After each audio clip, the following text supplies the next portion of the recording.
നമസ്കാരം, ഭാരത് ലൈവിലേക്ക് സ്വാഗതം. ദുരിതാശ്വാസ നിധിയുമായി ബന്ധപ്പെട്ടുണ്ടായ വിവാദങ്ങൾ ഒരർത്ഥത്തിൽ സർക്കാരിന് തിരിച്ചടി തന്നെ ആയിരിക്കുകയാണ്.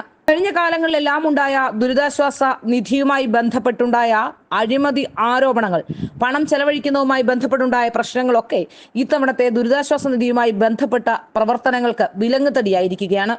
ഒരർത്ഥത്തിൽ എല്ലാവരും ഏകസ്വരത്തിൽ പറഞ്ഞതും ദുരിതാശ്വാസ നിധിയിലേക്ക് പണം നൽകരുത് എന്ന് തന്നെയായിരുന്നു. പല സാമൂഹ്യ സേവന സംഘടനകളിലേക്കുമാണ് പലരും പണം നൽകിയത്. ചിലർ നേരിട്ട് നൽകാനും തയ്യാറായി. അതോടെ ദുരിതാശ്വാസ നിധിയിൽ വലിയ തരത്തിലുള്ള കുറവാണ് ഉണ്ടായിരിക്കുന്നത്. ദുരിതാശ്വാസ നിധിയിൽ കുറവുണ്ടായതോടുകൂടി സിനിമാ താരങ്ങളെ ഇറക്കിക്കൊണ്ട് പ്രചരണത്തിനും ഇപ്പോൾ സർക്കാർ ചുക്കാൻ പിടിക്കുന്നുണ്ട്. ദുരിതാശ്വാസ നിധി പ്രവർത്തനവുമായി ബന്ധപ്പെട്ട് പല നടിമാരും നടന്മാരും ഒക്കെ വന്ന് ദുരിതാശ്വാസ നിധിയിലേക്ക് പണം അഭ്യർത്ഥിക്കുന്നുണ്ട്. ഏതായാലും മുഖ്യമന്ത്രിയുടെ ദുരിതാശ്വാസ നിധിയിൽ അത്ര കാര്യങ്ങൾ വെടിപ്പായല്ല പോകുന്നത് എന്നാണ് മനസ്സിലാക്കാൻ സാധിക്കുന്നത്. ഇപ്പോൾ സർക്കാർ ജീവനക്കാരുടെ 5 ദിവസത്തെയും 10 ദിവസത്തെയും ഒക്കെ ശമ്പളവും ചോദിച്ചു തുടങ്ങി. എല്ലാ കാലത്തും ഇത് ഇങ്ങനൊക്കെ തന്നെയാണ്. ദുരിതാശ്വാസ നിധിയിലേക്ക് സാധാരണഗതിയിൽ എല്ലാവരും കൈയയച്ച് സഹായം നൽകുമായിരുന്നു.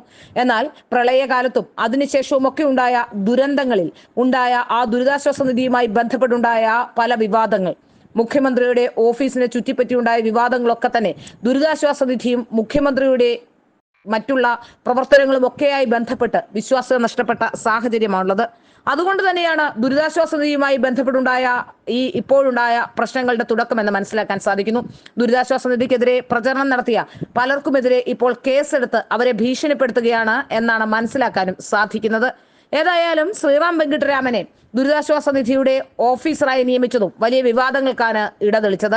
എന്നാൽ ശ്രീറാം വെങ്കിട്ടരാമനെ നിയമിച്ചത് കൊണ്ടാണ് ദുരിതാശ്വാസ നിധിയിൽ കുറവുണ്ടായത് എന്ന തരത്തിലുള്ള ചില പ്രശ്നങ്ങളും ആരോപണങ്ങളും ഒക്കെ നടത്തിക്കൊണ്ട് ശ്രീറാം വെങ്കിട്ടരാമനെ അവിടെ നിന്ന് മാറ്റാനുള്ള ശ്രമവും നടക്കുന്നുണ്ട്. ഏതായാലും ഒരു കാര്യം വ്യക്തമാണ്, മുഖ്യമന്ത്രിയുടെയും ദുരിതാശ്വാസ നിധിയുടെയും ഒക്കെ വിശ്വാസ്യത നഷ്ടപ്പെട്ടിരിക്കുന്നു എന്നാണ് ഇതിൽ നിന്നും മനസ്സിലാക്കാൻ സാധിക്കുന്നതും.